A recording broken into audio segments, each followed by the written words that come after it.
Hi guys, good morning. তোমরা সবাই কেমন আছো? আশা করি ভালো আছো, আর আমিও ভালো আছি। তো তোমাদের সামনে আবারও চলে এসেছি একটি ব্লগ নিয়ে। তো আজকে আমি ইসলামপুর ঘুরতে আমার মামা শ্বশুরের বাড়িতে। তো দেখো আমি রেডি হয়ে গেছি, এখনই বেরোবো।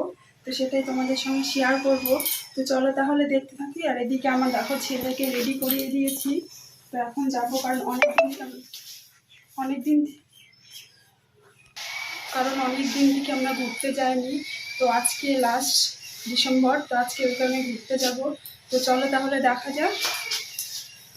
এদিকে ছেলেকে রেডি করে নিয়েছি। এদিকে দেখো কত বড় ব্যাগ করেছি, কারণ কয়েকদিন থাকবো বলে।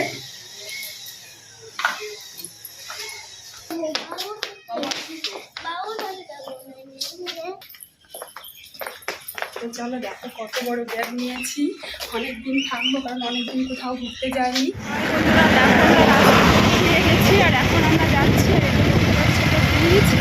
দেখো তো অনেকটা দূরে আমার মামা শ্বশুরের বাড়ি। তো আজকে ঘুরতে বেরিয়েছি, সব জায়গাতেই ঘুরে আসবো। তো চলো তাহলে যাওয়া যাক।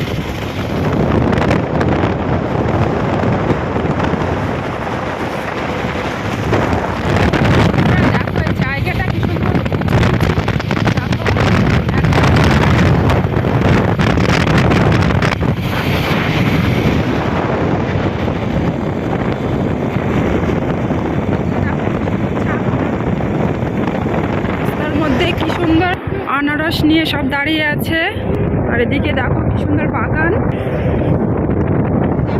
আমি কোথায় আসছি? আমার মামার বাড়ি যাওয়ার পথে মহানন্দা ব্রিজ বলে এইটাকে, দেখো নদীটা কত বড়, বিশাল বড় নদী। নদীটা কত বড়, আর ওদিকে দেখো শুধু বালির চর, শুধু বালি উঁচু করে রেখে দিয়েছে। আর এইদিকে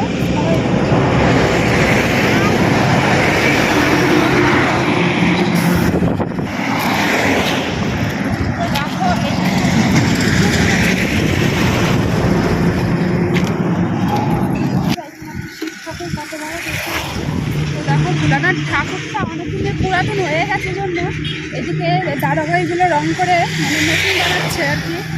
দেখো জায়গাটা খুব ভালো লাগছে। তো এখন তাহলে যাওয়া যাক।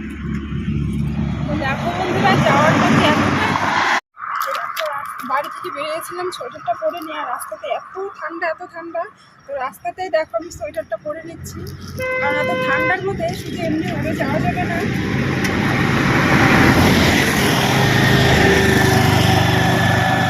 কারণ গাড়িতে গেলে আরো বেশি ঠান্ডা লাগে। আমি বাড়ি থেকে সোয়েটারটা পরতে ভুলে গেছি, রাস্তাতে এসে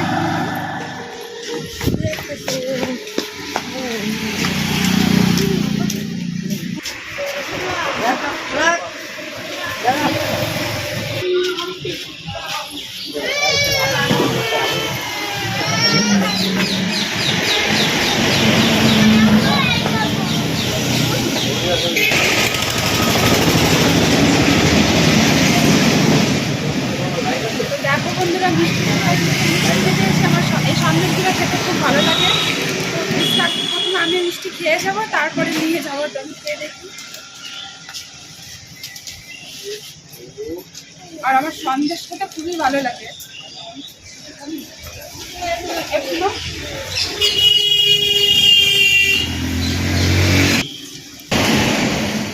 আমি চলে এসেছি, আর এটা হচ্ছে আমার শ্বশুরের বাড়ি। তো দেখো এখানে একটা আমার দেওয়ার খেতে বসছে।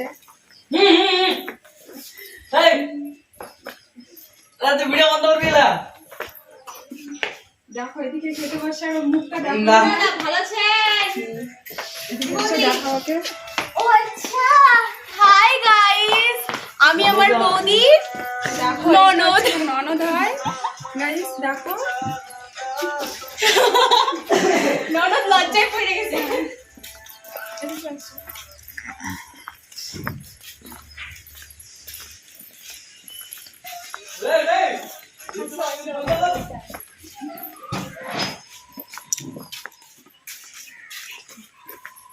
রেকর্ডিং করিনি। দেখো আমি এসে কিচেন রুমে ঢুকে গেছি, কারণ আমার আস্তে আস্তে সন্ধ্যা লেগে গেছিলো।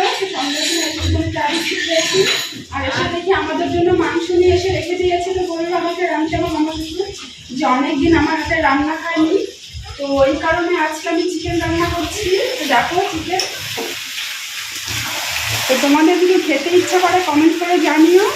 আর এই সাইডে আমি ভাত বসিয়ে দিয়েছি, দেখো এখানে ভাত বসিয়ে দিয়েছি। তো আমাদের আসতে অনেকটা লেট হয়ে গিয়েছিল, কারণ বাড়ি থেকে আমরা অনেকটা লেটে বেরিয়েছিলাম, ওই কারণে এখানে আসতে 3-4 ঘন্টা লেগে গেছে। আর এটা অনেক দূরেই আমাদের বাড়ি থেকে। তো রান্না করে তাহলে দেখতে থাকো। তো দেখো বন্ধুরা, আমি মাংস রান্না করে আমি নিজে টেস্ট করে দেখছি কেমন হয়েছে।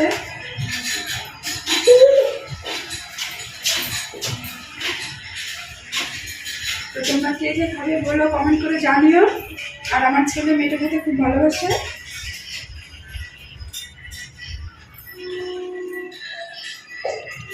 তো আমার তো মাংস খুবই ভালো লাগে, চিকেনটা একটু কম ভালো লাগে, কারণ মাটনটা আমার ফেভারিট।